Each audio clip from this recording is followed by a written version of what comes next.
کلیکو جانتا تھا کہ شہزاد کا طریقہ واردات بہت ستھرا، انتہائی ظالمانہ اور قطعی فیصلہ کن ہوتا ہے۔ کبھی کسی پولیس والے کو نقصان نہیں پہنچاتا، کسی راہگیر کو قتل نہیں کرتا، اور اس کی حکمت عملی سے ظاہر ہوتا ہے کہ وہ جدید ترین اطلاعات کے مطابق عمل کرتا ہے۔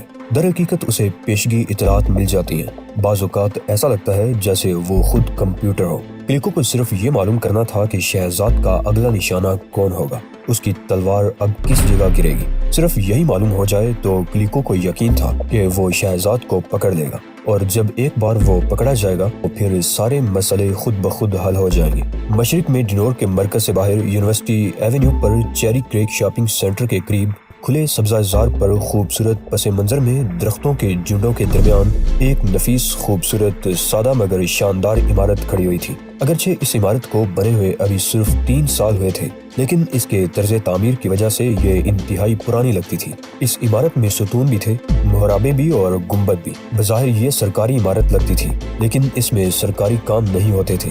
یہ ایک چرچ تھا۔ کلیسا کے یوم نجات کی یہ عمارت سب سے جدا تھی۔ یہاں ہر بدھ کی شب ایمان والے جمع ہوتے تھے اور نئے مذہب کے بارے میں ہدایات حاصل کرتے تھے۔ جمعے کو غروب آفتاب سے ہفتے کو غروب آفتاب تک وہ یہاں سبت کے لیے بھی جمع ہوتے تھے اور اس شخص کی تقریر بڑے احترام سے سنتے تھے جس نے خود کو پیغمبر قرار دیا تھا۔ اس جعلی پیغمبر کا نام دینو لیومی تھا۔ پیجس سے تعلق رکھنے والے اس شخص کی عمر 29 برس تھی، لیکن وہ خود کو 16 برس کا کہتا تھا اور اس کا کہنا تھا کہ وہی مسیح موعود ہے۔ وہ لوگ بھی جو ابھی تک اس کی آرمی آف نانڈی میں شامل نہیں ہوئے تھے اس کا احترام کرتے تھے۔ وہ اس چرچ کے تحت چلنے والے کئی مشترکہ خاندانوں کے مکانات میں رہتے تھے۔ ان کے لیے اس کی تقریریں بہت دلچسپ ہوتی تھیں۔ بہت سے لوگ ایسے تھے جو 1-2 بار ہی چرچ آئے تھے اور پھر کبھی واپس نہیں گئے۔ قدامت پرستوں کے لیے بہرحال کلیسا نے یوم نجات کی تعلیمات انتہا پسندانہ تھی۔ کلیسائی یوم نجات کی تعلیمات یہ تھی کہ عوام پر حکومت کا کوئی اختیار نہیں۔ عوام روایتوں کو ترک کرنے کے لیے آزاد ہیں۔ روایت سے باغی نوجوانوں کے لیے ان تعلیمات میں بڑی کشش تھی، لہٰذا وہ دینو لیوی کی طرف کھینچے چلے آتے تھے۔ حکام کو یقین تھا کہ عوام اس انتہا پسندانہ مذہب کے لیے جوش و خروش پیدا ہو گیا ہے۔ حکام کو یقین تھا کہ عوام میں اس انتہا پسندانہ مذہب کے لیے جوش و خروش پیدا ہو گیا ہے اور نوجوان خاص طور سے پرجوش ہیں۔ لوگ دیکھتے تھے کہ نوجوان جوک در جوک کلیسائی نجات کے سفید دروازوں سے گزر کر عمارت میں داخل ہو رہے ہیں۔ ان نوجوانوں میں وقت کی پابندی سب سے اہم عنصر تھا۔ جلدی کرو ڈاریل۔ موسم خزاں کے سکوت میں کلیسا کے صدر دروازے پر ایک لڑکی نے کسی کو پکارا۔ بس آ رہا ہوں شیری، ڈاریل نے تقریباً دوڑتے ہوئے کہا۔ راستے میں سائیکل خراب ہو گئی، لہٰذا مجھے 2 میل سے پیدل آنا پڑا۔ خیر فکر نہ کرو، ہم وقت پر ہی پہنچیں گے۔ ان سب کا لباس ایک جیسا تھا۔ وہ در حقیقت ایک گھٹیا اشتہار کا لے آؤٹ نظر آ رہے تھے۔ یہاں شوخ رنگ ممنوع تھے، لہٰذا ایسے رنگوں کے لباس پہننے پر پابندی تھی۔ ہر کسی کے بال لمبے مگر گندے ہوتے تھے۔ اسی باعث پیچھے سے شیری اور ڈاریل میں کوئی فرق نہیں محسوس ہو رہا تھا۔ ڈاریل کی عمر 19 سال تھی۔ وہ کمیونٹی کالج آف ڈنور میں اوسط درجے کا طالب علم تھا۔ شیرون عرف شیری سے اس کی ملاقات کلیسا ہی میں ہوئی تھی اور دونوں کو پہلے ہی ملاقات میں احساس ہو گیا تھا کہ ان میں بہت سی باتیں مشترک ہیں۔ شیری کالج میں پڑھتی تھی اور ذہنی طور سے پریشان رہتی تھی۔ اسے ناندی یا دینو لیوی کی تقریروں میں سکون ملتا تھا۔ ان تقریروں سے اسے یہ پیغام ملا تھا کہ زندگی گزارنے کا ایک بہتر طریقہ موجود ہے۔ پھر جب ڈاریل اس کی زندگی میں آیا تو وہ بھی کلیسا میں شامل ہو گئی اور دونوں ایک ساتھ رہنے لگے۔ انہوں نے محبت کے اندرونی دروازے پر پہنچ کر ایک بڑے ڈبے میں سے ٹوپیاں نکال کر پہن لی۔ عبادت گاہ میں داخل ہونے سے قبل یہ ٹوپیاں پہننی ضروری تھی۔ یہ اونی ٹوپیاں بری تھی اور مسلسل استعمال سے گندی ہو چکی تھی۔ ان کا سائز ایک جیسا تھا، لہٰذا یہ کسی کے کانوں تک آتی تھی اور کسی کی کن پٹیوں تک۔ پہلی نظر میں یہ ٹوپیاں پرانے فیشن کی نائٹ کیپ ہی لگتی تھی۔ ڈاریل اور شیری دونوں تیزی سے چلتے ہوئے ہال میں داخل ہوئے جہاں اجتماعی عبادت کی جاتی تھی۔ انہیں عقبی صف میں نشست مل گئی۔ نشستیں آرام دہ تھیں اور نرم و لطیف گدے پر بیٹھتے ہی ڈاریل کے چہرے پر طمانینت بخش مسکراہٹ دوڑ گئی۔ اس بات کا علم کلیسا کے اندرونی حلقے سے تعلق رکھنے والے محض چند افراد کو تھا کہ ڈاریل اور دوسرے معتقلوں کو اتنے سکون اور طمانینت کا احساس کیوں ہوتا ہے۔ ہر سیٹ کے نیچے ایک چھوٹا سا وائبریٹر یونٹ لگا ہوا تھا جو اتنی خفیف حرکت کرتا تھا کہ بیٹھنے والے کو اس کا احساس ہی نہیں ہوتا تھا، اور یہی خفیف سی حرکت تھکے اعصاب کو راحت اور فرحت فراہم کرتی تھی۔ اس نظام کو مزید بہتر بنانے کے لیے اسپیکر سے موسیقی کے ساتھ الٹرا سونک لہریں نکلتی تھی۔ علاوہ ازیں ہال میں روشنی کا انتظام بھی انسانی نفسیات کو پیش نظر رکھ کر کیا گیا تھا۔ حال کا مجموعی ماحول ایسا تھا کہ لوگ اس میں کھو کر رہ جاتے تھے۔ اس طرح دینو لیوی کو لوگوں کے موڈ پر کنٹرول رکھنے میں آسانی ہوتی تھی۔ وہ جب چاہتا لوگوں میں جوش پیدا کر دیتا اور حال نعروں سے گونجنے لگتا۔ وہ جب چاہتا لوگوں کی آنکھوں میں آنسو آ جاتے اور جب چاہتا لوگ خوشی سے تالیاں پیٹنے لگتے۔ وہ مجموعی ماحول اخوت اور برادری کا رکھتا تھا۔ اس کی اپیل پر لوگ چندے کے ڈبے نوٹوں سے بھر دیتے تھے۔ صاف ظاہر تھا کہ وہ اس کے اشارے پر جان تک دینے کے لیے آمادہ ہے۔ دینو لیوی کے خطبے کے آخری حصے میں تمام روشنیاں بجھ جاتی اور ایک ننھا سا سنہری دائرہ فضا میں گھومتا رہتا۔ یہ دائرہ سفید قبا میں ملبوس دینو لیوی کے گرد منڈلاتا رہتا اور جب دینو لیوی ڈرامائی انداز میں دونوں ہاتھ سر سے بلند کرتا تو ایک اور دائرہ اس کو گھیرے میں لے لیتا۔ اوم! وہ نعرہ لگاتا اور 300 سے زیادہ افراد اوم کہہ کر نعرے کا جواب دیتے۔ پھر دینو لیوی بے معنی الفاظ ادا کرنے لگتا۔ اوم سانی دا نا کالی۔ اس وقت تک ہر شخص پوری طرح جوش میں آ جاتا۔ یہ دعائیہ الفاظ وہاں میں گونجنے لگتے۔ امن، محبت اور فرض۔ دینو لیوی کی آواز حال میں گونجتی۔ میرے پیاروں، میرے بچوں، امن، محبت اور فرض۔ اس کی آواز نرم اور لہجہ برطانوی ہوتا۔ اگرچہ میری رنگت کالی اور تم گورے ہو، لیکن ہم اس فرق کے باوجود بھائی بھائی ہیں، بھائی بہن ہیں۔ ہم ایک ہی باپ کی اولاد ہیں۔ ہمیں سب سے پہلے محبت سیکھنی چاہیے۔ محبت، ایسی محبت جو لامحدود ہو، جو پابند نہ ہو اور جو کھلے عام ہو۔ ایسی محبت جس پر اس زنگ آلود معاشرے کی کوئی قدغن نہ رہے۔ یہ کہہ کر وہ ایک طویل سانس لیتا اور پھر کہتا، یہی تمہارے ناندی کا پہلا درس ہے۔ دوسرا سبق یہ ہے کہ خدا کی مخلوق کے درمیان امن قائم کرو۔ ہم عدم تشدد کے قائل ہیں۔ ہم فطرت کے ساتھ امن سے رہنا چاہتے ہیں۔ ہم قتل و غارت گری کے قاتل نہیں۔ ہم انسانوں کا گوشت نہیں کھانا چاہتے۔ محبت اور امن کے بغیر ہم جانور رہ جائیں گے۔ اٹھو، کھڑے ہو کر اپنے پڑوسیوں سے محبت کی علامتوں کا تبادلہ کرو۔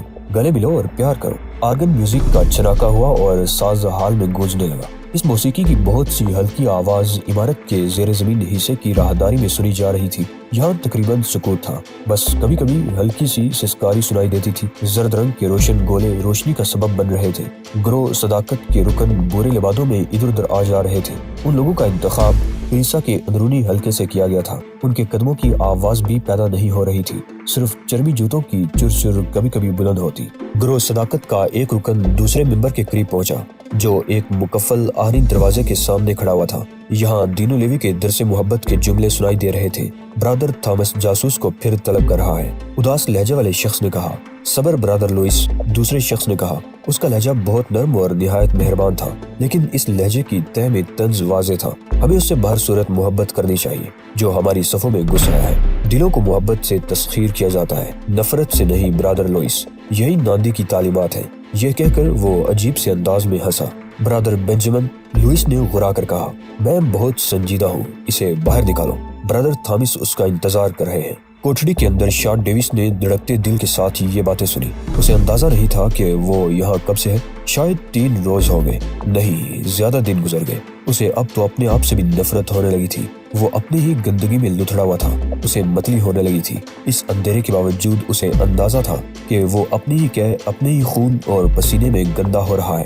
اسے عجیب سی بدبو کا احساس ہو رہا تھا۔ وہ کوٹھری کے اندر کی نمی اور سردی کے باعث مسلسل کانپتا رہتا تھا۔ اسے یہ بات اچھی طرح معلوم تھی کہ وہ نمونیا کا شکار ہونے والا ہے۔ قوت مزاحمت ختم ہو چکی تھی، بخار سے دماغ تک پھرک رہا تھا، لیکن اس صورتحال کے باوجود وہ یہ سوچنے پر مجبور ہو جاتا کہ انہیں اس کے بارے میں کس طرح علم ہوا۔ پھر وہ یہ سوچنے لگتا کہ انہیں اس کے بارے میں پہلے ہی کس قدر معلومات ہیں۔ کیا لوگ اس کی گمشدگی کا نوٹس لیں گے؟ کیا اسے آزاد کرانے کے لیے کسی کو بھیجا جائے گا؟ یہ وہ سوال تھے جن کا کوئی جواب نہیں تھا۔ اس سے ایسے سوال کیے جاتے تھے جن کا سر پیر ہی نہ تھا۔ بے معنی پوچھ گچھ ہوتی تھی۔ وہ یہ سوچ کر خوف سے کانپنے لگا کہ اب پھر اس سے ایسے ہی سوالات کیے جائیں گے۔ دروازہ کھلتے ہی اس کی گہری پیلی آنکھوں میں روشنی چبھنے لگی۔ اسے بینجامن کی نرم و ملائم آواز سنائی دی۔ تاریکی کے باعث وہ اسے نظر نہیں آ رہا تھا۔ برادر تھامس سے گفتگو کا ایک اور دور ہو جائے۔ ممکن ہے اب تک تم نے روشنی دیکھ لی ہو۔ روشنی، تم جانتے ہو کہ مزاحمت کا کوئی فائدہ نہیں۔ زنجیریں کھول دی گئی اور شارٹ ڈیوس نکاحت کے باعث فرش پر گر پڑا۔ صیادوں نے اسے پکڑا اور تقریباً کھینچتے ہوئے راہداری میں لے آئے۔ یہاں اسے محفوظ مایع خوراک دی گئی جسے وہ برسوں کے بوکے کی طرح پی گیا۔ ان کی حکمت عملی واضح تھی۔ وہ اس میں توانائی واپس لانا چاہتے تھے تاکہ وہ سوالوں کا جواب دے سکے۔ وہ واقعی توانائی محسوس کرتا ہوا کھڑا ہو گیا۔ شاندار، لوئس نے مسکرا کر کہا، اب تم اذیت گاہ تک اپنے پیروں پر چلتے ہوئے واپس نہیں آؤ گے۔ ہاں، اگر تمہیں کلین قرار دے دیا گیا تو تم مسکراتے ہوئے واپس آؤ گے۔ کلین؟ بینجامن نے چونک کر کہا۔ تم نے محسوس کیا کہ اس سے کتنی بدبو آ رہی ہے برادر لوئس؟ کیوں نہ اس کو پائپ کے نیچے کھڑا کر کے صاف ستھرا کر دیں؟ یہ تو ایک ہفتہ قبل مری ہوئی بکری کی طرح لگ رہا ہے۔ یہ اس کا اپنا مسئلہ ہے، چلو چلیں۔ اوپر محبت کے حال میں دینو لیوی اپنے پیروکاروں کو عدم تشدد، محبت، امن اور پیار سے رہنے کا درس دے رہا تھا، جبکہ اس کے خاص آدمی شارڈ ڈیوس کو ایک ایسے چیمبر میں لے جا رہے تھے جو زمانہ قدیم کا کوئی عقوبت خانہ لگ رہا تھا۔ یہاں اذیت رسانی کے تمام پرانے اور جدید اوزار، ہتھیار اور سامان موجود تھے۔ ان میں ناخن کھینچنے والی چیزل بھی تھی اور کھال کھینچنے والا سامان بھی، زنجیریں بھی تھی اور کوڑے بھی۔ ایک طرف بٹی سلگ رہی تھی تو دوسری طرف الیکٹرک وائر نظر آ رہے تھے۔ اس سارے سامان سے ذرا ہٹ کر ایک شخص کھڑا ہوا تھا۔ شارڈ ڈیوس نے اس کی طرف دیکھا، وہ برادر تھامس تھا۔ سیاہ قبا میں ملبوس برادر تھامس کے دونوں ہاتھ تن پر تھے۔ یہ ہاتھ قبا کی بڑی بڑی آستینوں میں چھپے ہوئے تھے۔ اس کے پتلے پتلے ہونٹوں سے سفاقی مترشح تھی۔ اس بار ریک کا استعمال کیا جائے، اس نے سفاکانہ انداز میں مسکراتے ہوئے اپنے آدمیوں سے کہا۔ شارڈ کو فوراً ہی لکڑی کے پلیٹ فارم پر ڈال کر باندھ دیا گیا۔ اس کی کلائیاں اور گھٹنے آہنی زنجیروں سے جکڑ دیے گئے۔ میں اس کھیل سے تنگ آ چکا ہوں شارڈ، تھامس نے مسکراتے ہوئے کہا۔ ہمیں اتنا تو علم ہے کہ تم پولیس کے لیے کام کرتے ہو، لیکن سوال یہ ہے کہ کس پولیس کے لیے؟ وفاقی پولیس کے لیے، مقامی پولیس کے لیے یا ریاستی پولیس کے لیے؟ تھامس مزید 2 قدم آگے بڑھ گیا۔ اب اس کی نظریں شارڈ کے خوف سے زرد چہرے پر تھی۔ شارڈ کی بری حالت تھی، خوف کے باعث اس کا جسم پسینے پسینے ہو رہا تھا۔ اس نے آج پہلی مرتبہ برادر تھامس کو اتنے قریب سے دیکھا تھا۔ تھامس کی آنکھیں دھوئیں جیسے رنگ کی تھی، پیشانی پر سلوٹوں کا ایک جال سا تھا جو آنکھوں پر زور دینے سے صاف طور سے دکھائی دے رہا تھا۔ بویں بہت گھنی اور غیر فطری دکھائی دے رہی تھی۔ شارڈ اس چہرے کو زندگی بھر یاد رکھ سکتا تھا۔ تھامس نے اپنی ایک انگلی اٹھا کر شارڈ کے سامنے نچائی۔ تم بولو گے؟ اس کا لہجہ بہت خوفناک تھا۔ شارڈ کی طرف اٹھی ہوئی انگلی کا رخ گروہ صداقت کے ان ممبروں کی طرف ہو گیا جو اس عقوبت خانے کے کارندے تھے۔ شارڈ کی بندشیں اور تنگ ہونے لگی۔ شارڈ بہت سخت اذیت سے گزر رہا تھا، اس کی چیخیں نکلنے لگی۔ بولو برادر شارڈ، تھامس کی سرسراتی ہوئی آواز عقوبت خانے میں گونجی۔ بس اتنا بتا دو کہ تم کس کے لیے کام کر رہے ہو اور یہاں کس مشن پر آئے تھے۔ دینو لیوی نے لوگوں کے ذہنوں پر کنٹرول کر رکھا تھا۔ موسیقی کی لے پر معتقدین کے جسم لہریں کھا رہے تھے۔ مسلسل چیخنے کے باعث ان کی آوازیں بیٹھنے لگی تھی۔ انہیں علم تھا کہ اس عبادت کے بعد انہیں وہ لذیذ کھانا ملے گا جس کو کھا کر ان کے تمام جذبے بیدار ہو جائیں گے۔ انہیں یہ علم نہیں تھا کہ اس کھانے کی تیاری میں خاص قسم کے کیمیکل استعمال کیے جاتے ہیں۔ عبادت گزاروں کے اس ہجوم میں کہیں کہیں چند گنجے بھی نظر آ رہے تھے۔ ان کے گنجے سر چمک رہے تھے۔ ان کا مقام دوسرے معتقدین سے قدرے بلند تھا۔